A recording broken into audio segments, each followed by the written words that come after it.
Good evening, everyone. Thanks for joining me, Dan Wilson, your candidate for Kootenai County Sheriff. If you happen to be in the greater Kootenai County area, to the west of us in the eastern Washington, Spokane, down south into Boise, east into Montana, or around the fruited plains, as Rush Limbaugh used to say, thanks for joining me, where we have a time to talk with you, the constituents of Kootenai County, every week, 7 o'clock, standing time, Pacific Standard Time, every Wednesday. So glad you could join us. We have a lot to talk about tonight. I am joined, of course, by my beautiful wife, Donna. Donna is my producer, co-host, and really the greatest part of me. So thanks for joining me tonight.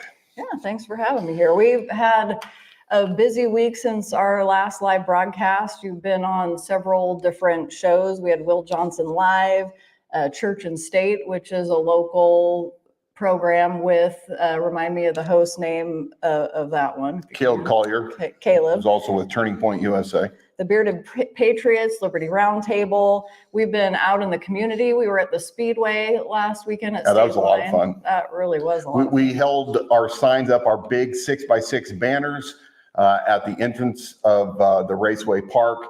And let me tell you, I was expecting at least, 50% blowback of people that did not want to see our message and give us a thumbs down. And let me tell you, out of all of the hundreds of cars that we saw parking in the course of 2 hours, there was 2 entrances where we had 8 people holding these banners. Only one individual I ever observed gave the nope, not gonna have it. So anyway, thank you all who came out, supported us for that event. We have several more planned soon. Be looking around Kootenai County for these big banners, these 6x6 banners for Dan Wilson, Kootenai County Sheriff. And we also finally have, I don't know if I can get this in frame. Hold on, everyone. Where is it? Well, it's on delay. It's on delay. It's in frame. Okay. But we have yard signs. All right. So if you want a yard sign, go to theidahosheriff.com, go to the volunteer section, fill out the form, and click the I want a yard sign, and we will get back with you on how we can get those to you. So again, thank you everyone for your overwhelming support. It grows week by week. The message of liberty without compromise is loud and clear. Now tonight, as always, we are going to take your questions on any of the platforms. We are streaming live on Instagram, YouTube, and Facebook. If you have a question, send the question in, DM it, or I guess it's probably in the comments page, because I don't really work the technical aspect of it. Yeah, so we're live on YouTube, Facebook, and Instagram. We're multi-streaming to all those platforms. So whichever one you're joining us on, you're just going to put your question or comment in the right there in the comment thread. So sometimes I see you guys chattering amongst each other where you're in that comment thread, dialoguing with each other. That's always fun to watch. But if you've got a question for Dan, just put it there in the comment section and we'll get those in the queue and he'll answer those live. I do want to put a question out. This is our question of the evening, and I'll be presenting this a few times throughout the hour. But something I want to hear from you. Is there such a thing as a hate crime? I know this can be, well, we'll just see. We'll see people's thoughts on this. When is that we started hearing of such a thing? And I want to know whether or not you think a hate crime is a thing, should be considered a thing. If it's a thing, what is it? And what's the basis for their position? Yeah, the more details you can include, I think the better conversation, the better dialogue we'll have over it. So keep that in mind. Ask any other questions that you have. If it's related specifically to the county, just drop them in the comment section for Dan and we'll get them in the queue. There is one rule at any time, such as happened last week. If you say something rude or off comment on Donna, you are going to be terminated from the live stream. You can say whatever you want to me, but let's keep it between the lines. We are going to hold to about 1 hour. So shoot those questions in and we will get them answered. I want to first start off by talking about something that I brought up last week, and that is this helicopter catastrophe. Bob Norris wanted this regional air support chopper for the sheriff's office. He's been working on it for what appears to be a pretty long time. For those of you who maybe didn't hear last time, I'm going to give it in a nutshell. A nonprofit was formed by several individuals in the community, several donors up to $700,000. $200,000 came from the Kootenai tribe. They formed this nonprofit 501c3 Kootenai County Regional Air Support. And then Bob Norris colluded with them along with Lieutenant Ellis, who is the registered agent of this nonprofit, whereby they requested to use this helicopter that is going to be donated to the sheriff's office free of charge for a 2-year trial.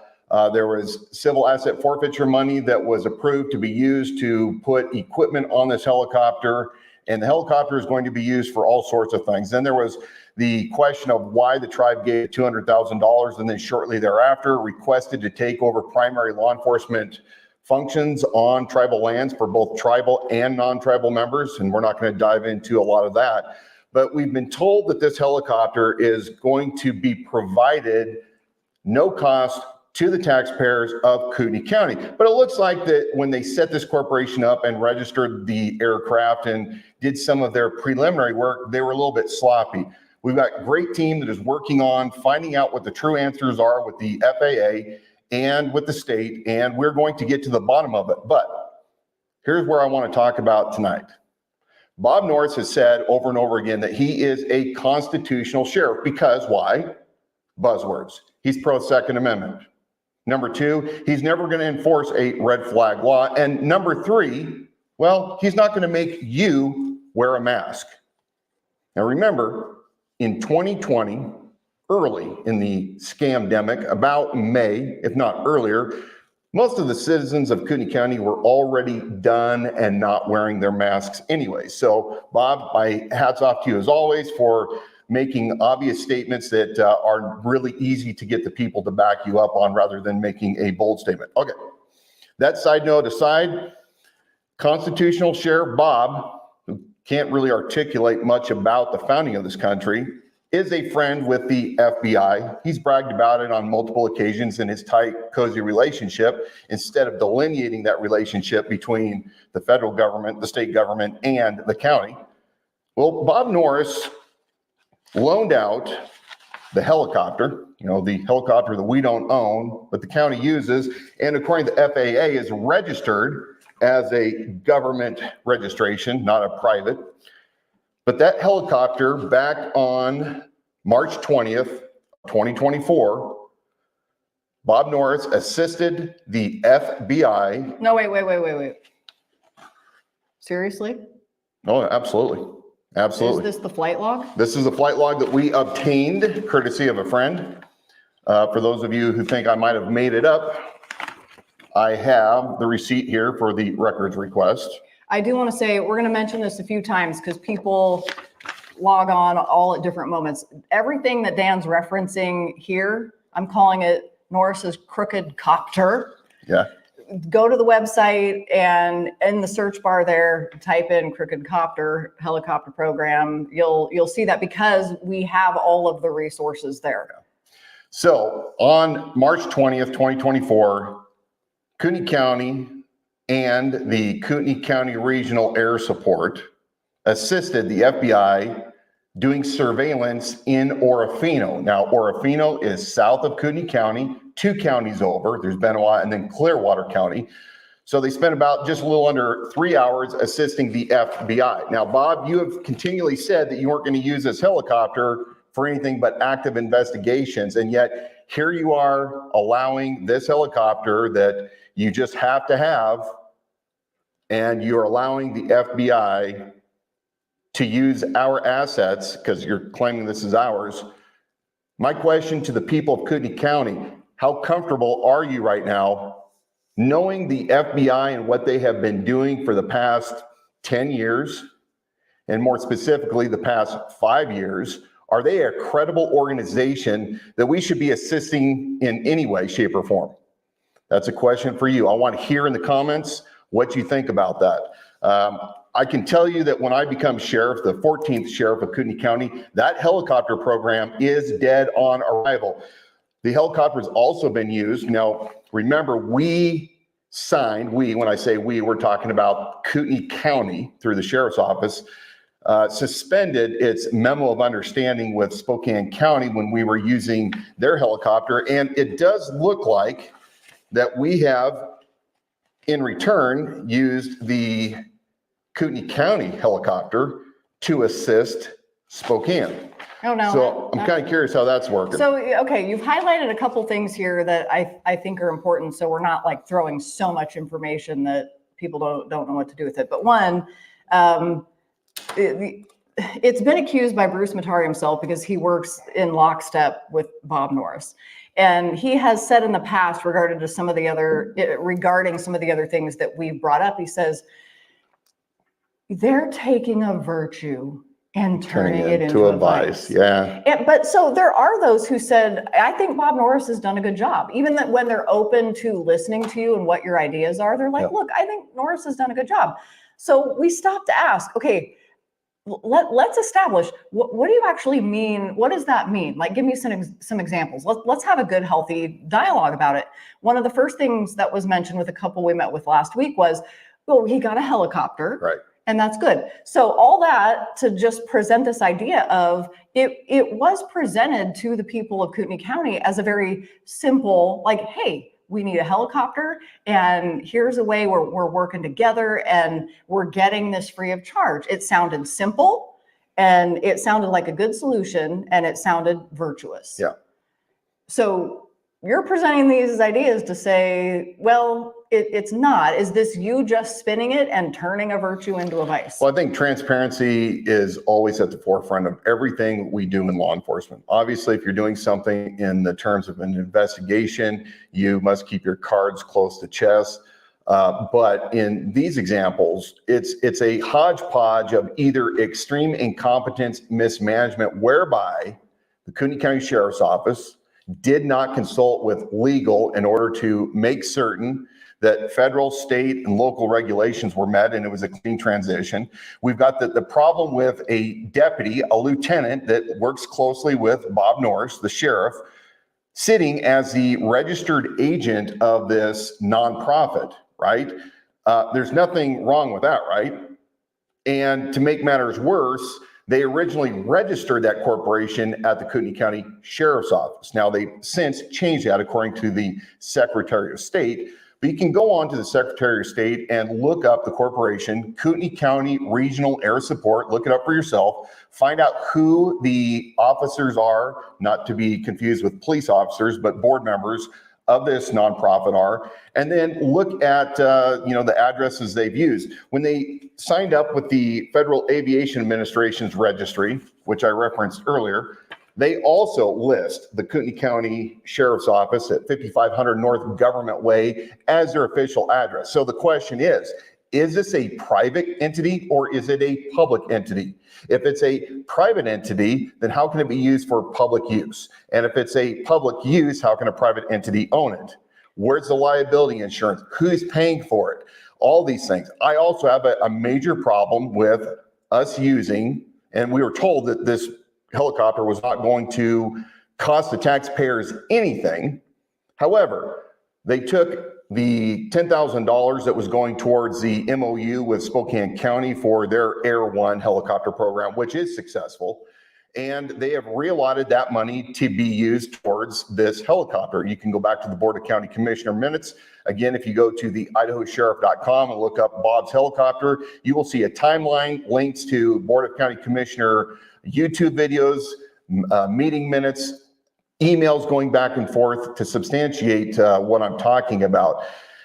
We don't know exactly what they're doing, but they did spend another $100,000 from civil asset forfeiture money, and they used it to equip the helicopter that we don't own, or do we own it? So we're not even going to get into right now the tribe issue, but that, I assure you, despite what Bob Norris is doing on his damage control campaign and the press releases that he's sending out, there's a lot more than what meets the eye, and we are going to get to the bottom of it. And as taxpayers living in tribal lands in Kootenai County, you really should be concerned and demand solid evidence of what has been going on. The tribe is about 1/3 the size of the county, so it is a big deal. For anybody who's just joining us, establishing, Dan's been talking about the helicopter program that is in part or brought to you by a nonprofit organization that's very tied into Kootenai County Sheriff's Office. It is, the more we've learned about it, the more complicated it is. So the question that Dan threw out in regard to this conversation, we saw that it was the helicopter was in use by the FBI. And so a question that Dan's thrown out to you, we want to hear back from you, is the FBI a credible organization? What are your thoughts on that? We did get a comment on it. Well, actually, first on Instagram, I want to tell you, it was not a question. But David just wanted to say, you're killing it, man. Keep doing your thing. I wished I lived in Idaho so I could vote for you. Idaho needs this. Oh, I know that, David. David, how are you? I knew David when he was a very young man, a star athlete, and went on to become a firefighter. So, David, good to know that you're watching. Please tell your folks hello for me. Deputy Northwest said county owned or leased to the county is solely used for the county issues, not federal. So he weighed in on that. That was his opinion on that one. Outstanding. I agree.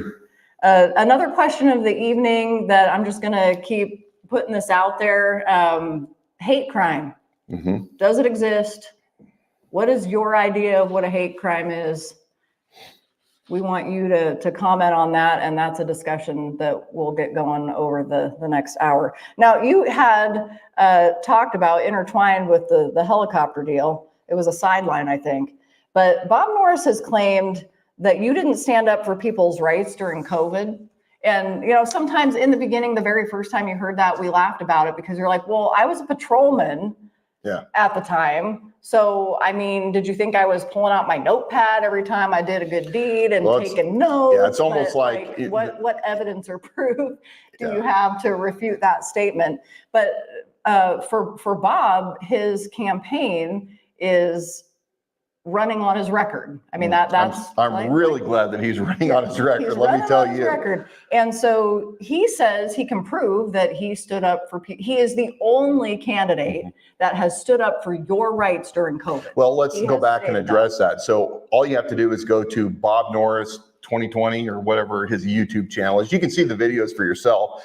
But Bob Norris, candidate in 2020, actually was reprimanding people for gathering in groups larger than 10 and continually telling the people to trust trusted sources like Panhandle Health, the Idaho Department of Health and Welfare, and the CDC. And he didn't say this in just one video, he said it in multiple videos. He likes to say that because he was going to the public meetings with the Idaho Panhandle Health and maybe on an occasion meeting with them privately, that he was advocating for people's rights, but he was a candidate then. At the time that Bob Norris became sheriff, it was January of 2021, officially. Now, the former sheriff, Ben Wolfinger, vacated the office maybe a month early, but after he was officially signed in, whether it's January or December, doesn't matter, Bob Norris then put out a memo saying that he was not going to enforce any mask mandates. Well, Bob, that sounds really cool, but let's actually dig into the marrow of the situation. Remember, folks, the majority of people in Kootenai County were already done with the nonsense, with the shenanigans, with the lies, with the arbitrary 6-foot social distancing. You can go back and look at the CDA press and read about the rebellion that was taking place by all sorts of individuals and the fact that they were not complying. So it's pretty easy to make a declaration when you already have the vast majority of folks supporting that decision. We had a lot of people coming from Eastern Washington because they knew how free we were here in Kootenai County. So now to discuss where I was at during COVID, I've told this story many times to those who have come to my live events, but I was a business owner and a cop during 2020. And in fact, I'm still to this day a commercial construction company owner, and I also have a commercial cabinet shop. And in the state of Washington, where I was conducting my operations, my base of operations in 2020, the governor, Jay Inslee, put out an edict that during the 15 days to stop the spread, everybody had to stay home and they were going to determine who was not essential. Well, men of liberty understand what's around the corner. They're constantly looking to the horizon, and we understand what tyranny is before it ever gets to us. And so being a man of liberty myself without compromise, I said, no, we're not going to shut down. We are not going to obey this unlawful edict by Inslee. We have people to support. Our people have families, and we need to have stability in these times of chaos and uncertainty. And that's exactly what we did. We accommodated any employees if they so desire, but the vast majority were in alignment. They love the fact that they could stay working and do what they do best, which is construct things. Now, we continued our operations. We hired more people during 2020 than we did before or have since prior. We retooled our cabinet shop and started making mass quantities of plexiglass shields. We kept our people going. We never complied. We did not make our people do the rapid testing. We just did not do that. So the moral of the story is I did that before I was running for office. And it wasn't like I was keeping a diary. Similarly, when I was on patrol, Bob Norris wants to make fun of me being a volunteer who served in the capacity of a patrolman for 12 years pushing my own patrol car. But unlike Bob, where I didn't memorialize every time I did the right thing, and as a reserve, it wasn't like I had a platform to go to the Spokesman Review or the Coeur d'Alene Press and to voice my concern. I just did the right thing. I didn't write at the end of every call, "Dear Diary, today I didn't violate the people's rights. I didn't disarm somebody, or I didn't violate their First Amendment rights, or didn't make somebody wear a mask." So, I can understand in politics getting attacked for that, but that is the reality of how I stood up for people's rights. I just didn't enforce anything. And I worked for a great chief and with a great group of guys that also believed in liberty. Later on, when 2021 rolled around and that vaccine came out, which again is personal liberty. If you feel compelled to take that, that's on you. I'm not going to look down upon you, but we did not force our people to take that vaccine. And I was under contract with the state of Washington. And on a particular date and time, we were told all employees that were on this facility, this hospital, had to be vaccinated unless they had an exemption. Well, our guys claimed an exemption verbally. We were told by the state through the hospital that if they were claiming an exemption, that we had to then provide to the state those exemptions so they could be the final say as to whether they were legitimate or not. And I flat out denied them and said, no, you are not going to do that. We are not going to violate our people's First Amendment rights, their Fourth Amendment rights. Even if they're not religious, they can have a strongly held belief, but we are not going to violate our people's rights. Again, not knowing I'm running for office, that is the right thing to do. We did not comply with the tyranny of the government. We had a discussion, and I told the state, hey, it was not required when we signed this contract to have employees that conform to these vaccinations. So if you want to renegotiate the contract and allow me the time to go find somebody that can meet your criteria, we'll do it. But it is a material change to the contract. And of course, we'll be obligated to pass on the extra cost to you. Now, at that time, also in the state of Washington, I think it was less than 20% of the entire construction workforce had complied with vaccination. So what did you know it that in a couple days time, they came back to us and said, fine, just make certain that your employees that are not vaccinated stay on this side of the property and they can't go into this side. So again, I didn't have a grand moment where I put out a press release that the sheriff of Kootenai County is not going to comply with making people wear masks. But what I did do is I worked it out quietly and privately for the people that depended upon me the most, And I did put my businesses, both of them, up in jeopardy by disobeying these unlawful edicts. But in my view, Jay Inslee's like that emperor with no clothes on, and I just happen to be the little boy to say he don't have no clothes on. So, well, I think the other thing that this shows too, and this should be something to keep in mind, because we could very well be headed down this road again. It doesn't mean it's going to look exactly the same, but we know, hey, that was Act 1, and we need to be preparing for the next thing. In what you just shared, the way you operated in your business, you pushed back. And absolutely.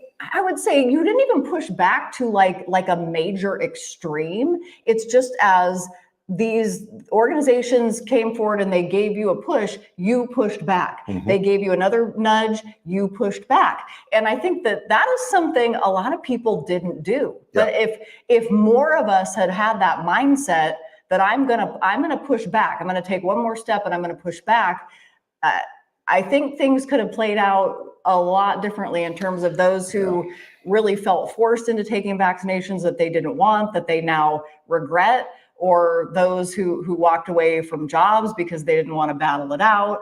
And in that, you actually found a victory because you pushed back. It was a risk, but a lot of people didn't want to take even a small risk.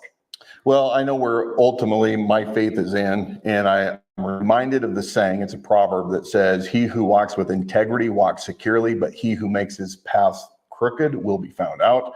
And really, when you are doing the right thing, you are righteous in what you're doing, and you may lose, but you keep your integrity.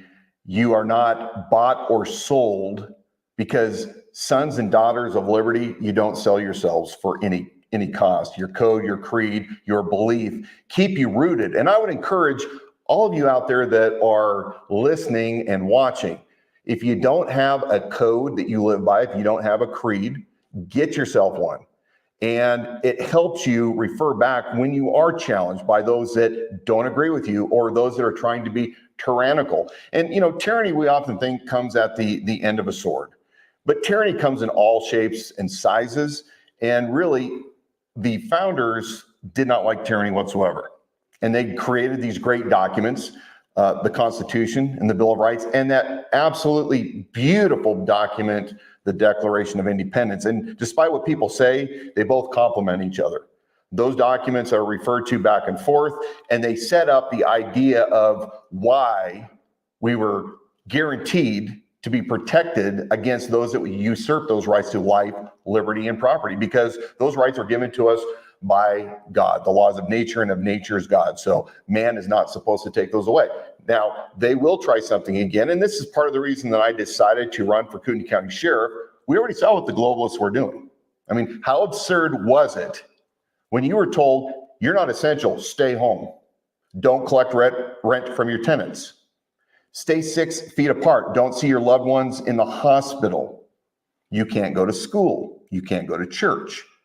My daughter, my oldest daughter, graduated from Naval Academy, and I was not allowed to go participate in her graduation ceremony. In fact, they didn't even live stream it because they were so afraid of contagion.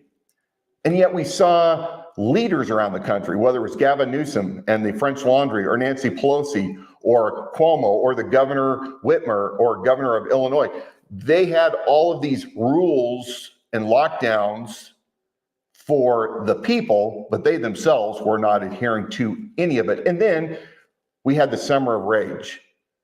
We saw cities burn, from Minneapolis. We saw cities in Wisconsin, in Seattle, in Portland, cities all over this country that were burning. They were being looted. People were being assaulted. Nobody was social distancing, but they got a pass. Nobody was required to wear a mask unless they were doing it to hide their identity for their thuggery. But we saw this unequal. Yeah, that came in handy, didn't it? Yeah. I did see how in certain circles, or with people who were going into cities and causing destruction and looting, I was like, oh, that turns out those masks kind of come in handy, doesn't Right. it? Yeah. But we saw this, 2 tiers of justice. While there were mothers in Moscow, Idaho, which is just about an hour and a half south of where I'm sitting, being arrested for being on a playground, or I think it was praying. It was one of those two. I get them mixed up. But you can burn down cities and you can lay a siege on Portland, on federal buildings for over 100 days, and nothing happened to these individuals. And then, of course, we saw the election of 2020. Once Biden was sworn in, we knew that the border was going to be absolutely wide open, and the lack of due process for J6ers, because they were declared terrorists, American citizens who did something that was in many respects not even close to what was happening in Minneapolis.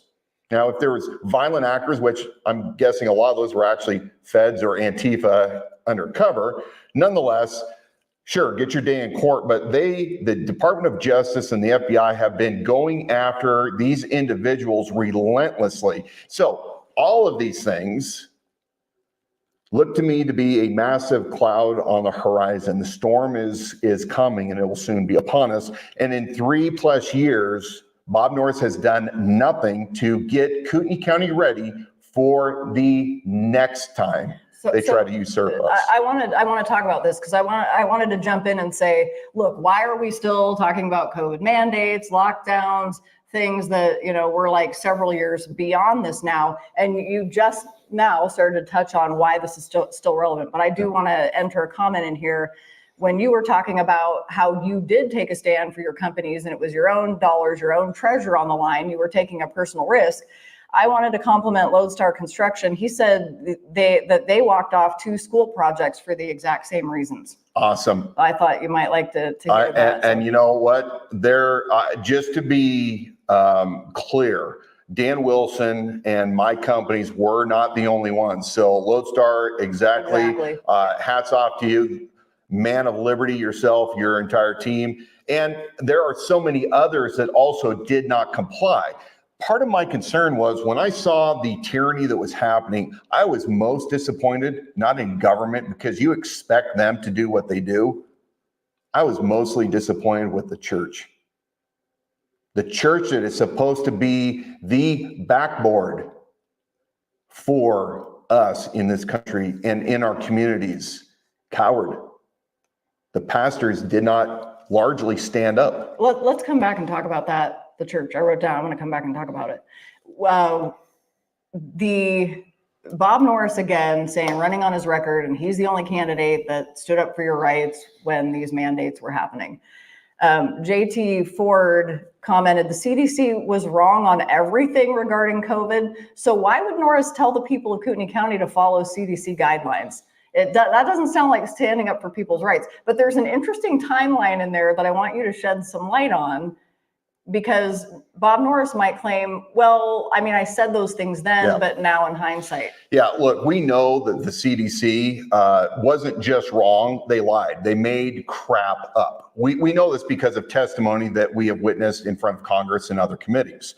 Bob Norris, candidate, which remember, he's running on the fact that he spent 30 years as a leader in the Los Angeles County Sheriff's Department. Now, 30 years as a leader is stretching it. But in other words, he spent 30 years there, many of those years in leadership.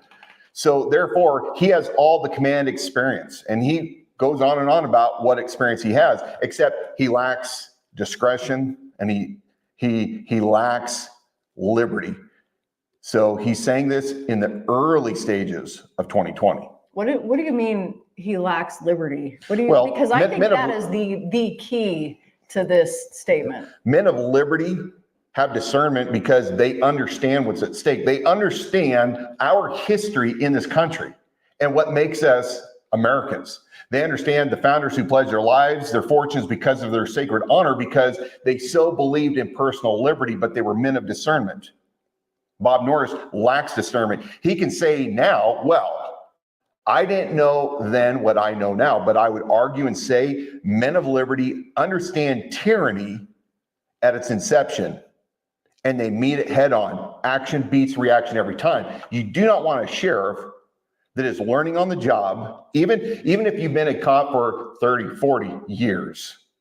That doesn't mean that you have common sense and discretion when it comes to. No, I was gonna say, whoa. What do you mean you don't need a sheriff that's learning on the job? Because that might be a good soundbite against you.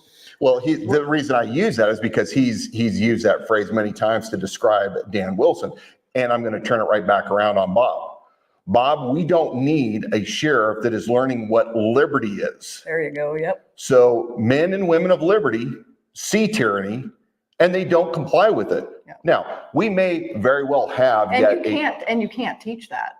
You can't, I mean, either you have that intrinsically or you don't. Well, intrinsically also comes from studying. You have to be a student of our history and our founders, and you have to know what truth is. So yeah, I would say that, Bob Norris, in many aspects, for being a career lawman, he was a career lawman that was used to being told case law about the Constitution. A lot of cops will tell you they're pro-Constitution. In fact, I saw a video today on Instagram. I think it's by Two Cops, One Donut. And there was a First Amendment auditor. That's those people that go around with a camera and contact law enforcement to see if they understand constitutional rights. And this First Amendment auditor was talking to a female officer, asking her if she knew what the Third Amendment was, and she didn't. And then she eventually got upset and started crying. Look, too often law enforcement, and I saw this firsthand, they are taught a little bit about the First Amendment, a little bit about the Second Amendment, a little about the Fourth, and a little bit about the Fifth, but just enough and how it pertains to doing the job, and more importantly, Supreme Court rulings and case law. And it's all because they want to keep cops out of liability situations so that, they don't get sued and people's constitutional rights aren't violated. But I would argue and say the first 10 amendments are not that hard. Now, for those of you who maybe don't know what the Third Amendment is, that pertain to quartering troops in times of peace. And that goes back to before the War of Independence and why the founders decided that was necessary. But look, if you're going to be a cop, you really, really have to work hard, not only at your tactical skills, your firearms training, your grappling skills, defensive tactics, all those things, but you also need to be intellectually smart on what it is that you're doing. As a cop, your primary job is not to battle people. Your job is to secure the people's rights to life, liberty, and property. And what better way to do that than to fully understand the documents that were formed that set the limits on government so that you intrinsically know what it means to protect somebody's constitutional rights. And usually the First and Second and the Fourth Amendment come to mind. Marshall, I see your question, and it's a great question. We're going to get to that in a minute. I want to come back to when you said during COVID mandates, when all this was shaking down, what you were actually most disappointed in was the church. Yeah. Let's unravel that. Well, I don't know. This is a sheriff position. I don't know if we want to get into just a little bit, because it shows, it starts to show some of your ethical and moral stance and worldview, yeah, which I think is important for people to understand. You are a multifaceted individual running for the office of sheriff, and all these things factor into why you could be a good choice for representing the people in that position. Yeah. What specifically would you say the question is, to expound upon? You said you were most disappointed in the church's response when those COVID mandates came out. Yeah, because they operated in compliance with the government and in fear. And they took, the Romans 13, where you're supposed to obey the authorities, way to the extreme. And rather than being a place where people that were having a hard time with the isolation, with the fear, instead of not complying, they complied and they shut a lot of people out. They were not that torch of freedom that we have come to understand from our earliest history in this country of our clergy that defied things in order to better serve the people, because part of your faith helps keep you from complete fear. It keeps you from allowing the government to become your God, to where you're going to comply with them. And that's not how we were made. We were made to be independent, liberty-minded people. And that's, I guess, without getting too much deeper, that really is a flyby on why I was concerned. And then, they flat out, they knew that there was violations happening, but because they're 501c3s, I would contend and say that they're worried about, their tax exempt status. And man, churches, get rid of that 501c3 and preach and teach exactly what the truth is, no matter what your theology is. Preach truth. I saw a statistic recently that there are more churches in the United States than there are Starbucks or McDonald's. Yeah. I mean, by many-fold, many times over. Right. Do you understanding that? Because you can all think, yeah, there's a McDonald's on every corner, there's a Starbucks in any corner, and it like exponentially are more churches. Do you think had the church in large overall responded differently during COVID, that type of pushback could have changed the outcome, that what government was attempting to do, if that could have shortened the time span, changed the outcome? Civil disobedience. I mean, you want to change things, look at civil disobedience, whether it's Martin Luther King or, you look at the way things were set up.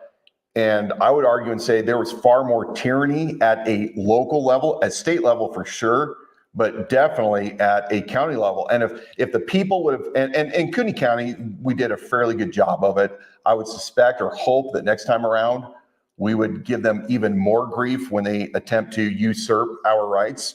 But the reality of it is there's far too many people that were so afraid of something that they were able to give up willingly their dangerous liberty for a certain security, which we now find out there was no truth to it. Well, churches, they've gotten really good at multimedia, so they really honed in their live streams. All right, we're not going to get too much more theology. No, we're not. Marshall, his question. Speaking of tyranny, what do you think about the new criminal indictment of Trump and all the other lawsuits against him? And I think this is really where he's going with it. How would you handle civil disobedience here by the people if Trump is put in jail? Wow, man, that's a lot to talk about. I think on the surface of it, we all know that this is an extremely unfair thing that they are doing to Trump. It's unethical. In fact, I would contend that it is illegal. It's a witch hunt, and it is shocking and chilling at the same time to see government weaponized. If the government en masse from many states and the federal government and local governments can collude together to come after a president of the United States, which we have seen over and over again, these charges would never hold up for the average guy, unless you happen to be against the FBI, then they probably concoct something. But no, we know what's happening, and I do believe that there will be blowback. My thoughts are, as a chief law enforcement officer in the county, elected by the people and responsible to the people, civil disobedience is something that I think is part of our American tradition. Where I would say that I would have the problem is anytime that it goes from peaceful to violent or destruction of property. Hold your civil disobedience. Allow yourself to get arrested by people other than the sheriff's office if another agency is going to do that, depending on the reason why. But I would say that just don't be violent and exercise your guaranteed right to petition and assemble against the government. That is an American thing to do. This is a local race for the sheriff here in Kootenai County. Yep. But why does your message have an impact nationally? Why is your message of liberty and this idea of being a constitutional sheriff relevant? Why is that relevant to counties all across the United States? Well, there's over 3,000 counties in the country, and the counties are what makes up the federal government. A little civics class again. The federal government was formed by the 13 states originally that said, hey, we got to have an agreement. We have to have kind of a common understanding of what the people's rights are across the entire country. And we have to protect each other from foreign threats and inter-treaties, and interstate commerce and the Treasury. But those were supposed to be really kind of the extent of the powers. And everything else was supposed to be up to the states. The states can, as long as they're not violating the Constitution, they were supposed to be able to make their laws and live the way their community wanted to. Well, the problem is that we have become enamored with the federal government. We believe that life springs from the federal government. Everybody is tied to the federal government to some way, shape, or form. But many of us see what's going on and we're horrified because we don't have local control. We don't have the freedoms that we should have, that when I was a young man, I witnessed, I experienced it.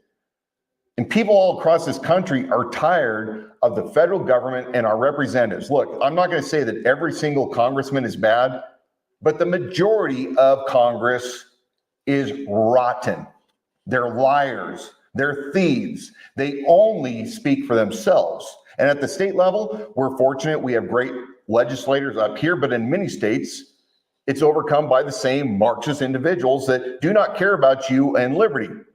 So when people see somebody such as myself that say, I don't care what the consequences are, I'm going to speak the truth, people are drawn to that because they too want to experience that same thing. I'm tired of politicians that run their mouths and never do anything. And once they get in, they are leveraged by past sins or by favors or entanglements that they get into. And then it starts that whole vicious cycle again. I'm here to remind people the great message of liberty without compromise, which is we the people. Now, Dan Wilson as sheriff is not elevated above anybody. Dan Wilson is shoulder to shoulder with the great individuals of this community. And frankly, that extends to anybody across the country that believes in the principles of life, liberty, and property. This we will defend. We will defend our neighbors, regardless if we agree with them or not. If their ideology is different than ours, we do it because that is what America is. We defend people's rights as laid out and identified as rights that do not come from government. But people are yearning for men and women of courage that are going to step out and do the right thing. You and I have sat around our nice, like real spirited discussions about hate crimes. Is that over whiskey? It's probably over Probably over whiskey, whiskey. so it gets a little out there. When did this idea of hate, when did we first start hearing about hate crime as opposed to just people commit crimes and they're all bad, they're crimes for a reason? Yeah. So when did that label first come about? I don't really remember. I think that the first time I remember hearing about it was in the late 90s, and it was the Matthew Shepard case. Matthew Shepard was a gay kid from Wyoming, and allegedly he was killed and tied up to a fence post out in the middle of the county because he was gay. Later on, I believe that was debunked, and he was not killed by. I think he was killed by some other gays. I may have that wrong, so don't fact check me, don't sue me. But really, that was when I first started hearing the word hate crime. And the idea behind it is that there are certain crimes that are worse than others. And therefore, if they're motivated because somebody's race or their sexuality or religion, that those are extra heinous. And if they're a hate crime, they usually carry minimum sentences or enhanced sentences. What I don't like about it is, if any of you have been victims of a crime, somebody's broken in and stolen something from you, somebody's assaulted you, maybe somebody's murdered somebody that you love, any of those serious crimes, the person that is perpetrating those crimes hates you. And how do I know this? Because we're told to treat others better than we want to treat ourselves. And the fact that they are willing to do these heinous things to you or to a loved one automatically means that they have hate inside of them. So I would argue and say that anybody that's a victim of a crime is a victim of somebody that hates them to perpetrate that crime onto them. Why could it be potentially dangerous if we're talking now back down to a county level? Yeah. We had Deputy Northwest that was looking up hate crime code for Idaho. So he found 18-7902. We haven't dug into that, and it's something that I think could be a provocative discussion. But how could this be a potential problem for people of Kootenai County? How could it possibly be used against the innocent or target or ramp up some kind of crime issue that maybe doesn't exist? For example, in Coeur d'Alene a couple of weeks ago, there was a call in about the truck's heading down. Well, you're talking about something different. Well, at Yeah. that point, you're not talking about a hate crime. You're talking about hate speech.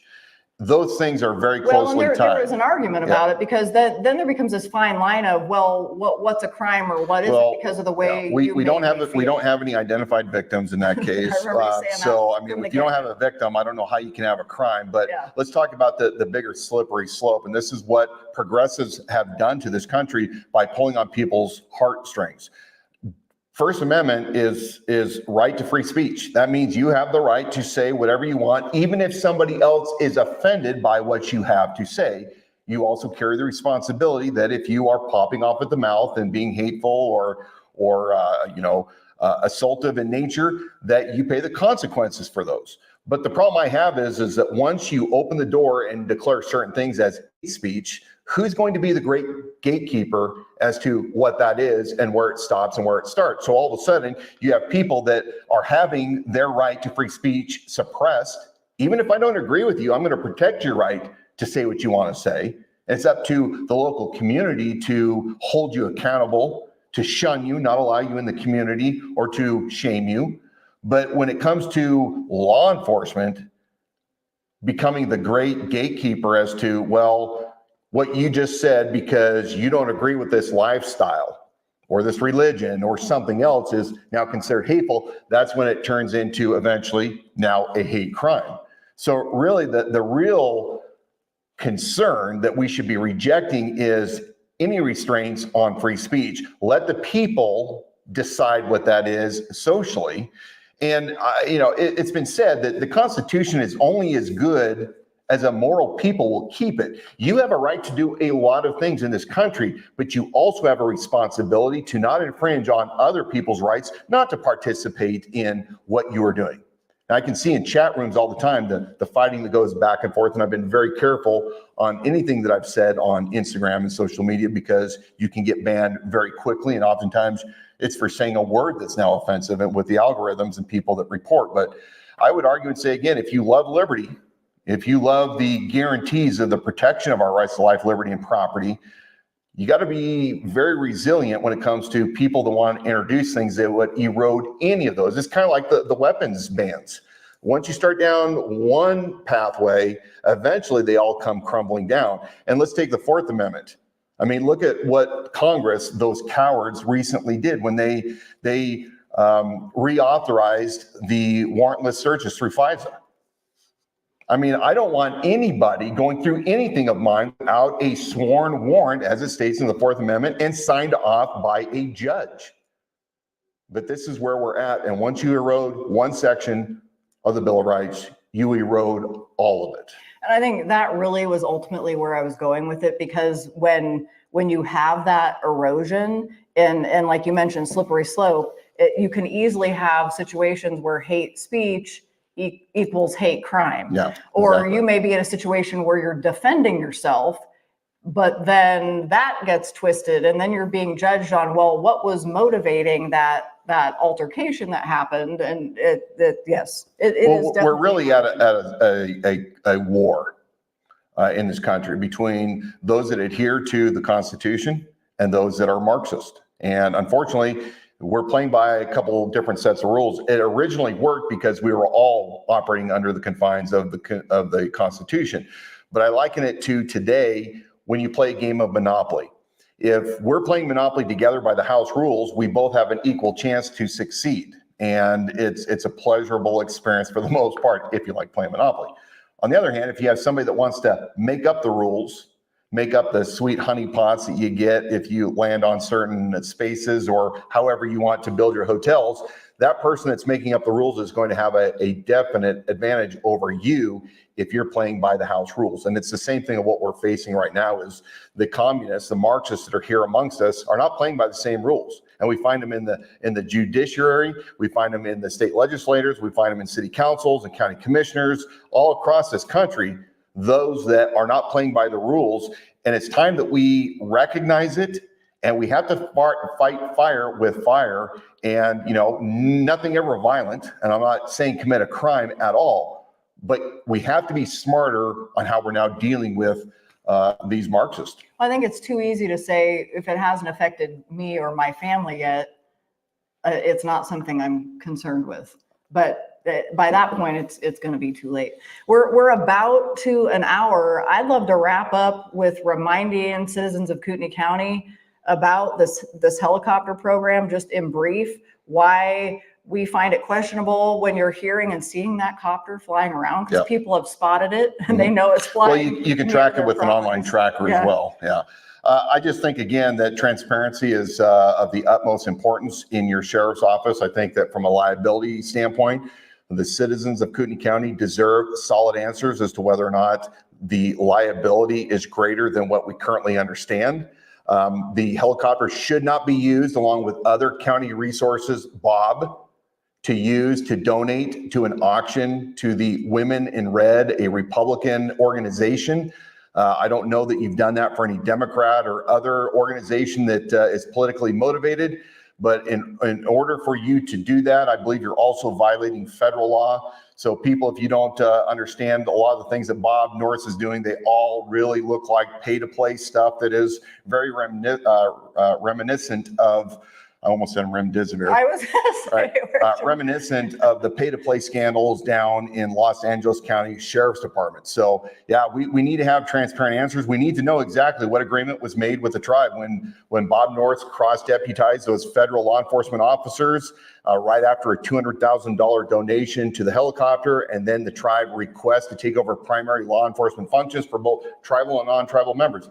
Again, it's even hard for me to articulate it, but we need answers. We need solid answers, not press releases. You need to be on the hot seat, and we need corroborating evidence of what you are saying. Now, that's about all I can say at this current moment. All right. More information on the Crooked Copter program on our website at theidahosheriff.com. Lots of documentation there. And just like the takeaway from this too, if this program is confusing and this hard to explain, this tiring to explain and all the layers to it, that right there should be your sign that this is not straightforward. And in life, you learn that the truth is simple, easy to understand, straightforward. This is a complex deal. Deputy Northwest is saying, use Border Patrol helicopter. We got Border Patrol, we have National Guard, we have, Air One to the west of us. Yeah, again, I'm going to say it loud and clear. Dead on arrival when Dan Wilson is sworn into office in January of 2025. Bold statement. Bold statement, but I stand by it. Leave us with a word of encouragement as you take us out, well, and how people can follow and find you and all that good stuff. Well, thank you very much for reminding me of all the good things. Look, go to theidahosheriff.com. We have a plethora. Last week I used cornucopia, but plethora of information, all the way from who I am and my background. Unlike Bob, you can actually find all sorts of things about me dating 40 plus years back in this community, people that have known me. I didn't scrub it by reputation defender. But you can go to theidahosheriff.com. You can look at everything from the KCRCC survey that I participated in prior to running as an independent. In fact, you can download a comparison between Bob Norris's response and my own. Bob doesn't type too much, so I guess you get to read between the lines. You can see Bob Norris's disability income that he receives from the state of California to the tune of over $180,000 per year. You can see where you can donate and volunteer for us. We do need donations, as always. They help us buy those awesome signs. Volunteer, be a part of my Citizens Posse. Go to theidahosheriff.com. Follow me on Instagram, YouTube, Facebook at The Idaho Sheriff. Folks, we are headed into tough times. I've said this over and over again. You know it, you see it, you can sense it. We are going to go through hard times right here in Kootenai County. And let me tell you, there is hope. And this hope is this. We did not descend from fearful men. We descended from men who understood the times. They acted accordingly. They sacrificed and dedicated their lives, their fortunes, and their sacred honor. And this has been passed on generation to generation by those who have shed their blood and gave the ultimate sacrifices for us. It is now up to us to continue to secure our county for everybody, no matter what your belief is. If you love liberty, if you love the Bill of Rights, stand with me, stand shoulder to shoulder, unite with me to secure our county for us and for our future generations. Stay of good courage. May God bless you. May God bless Kootenai County, and may God bless America.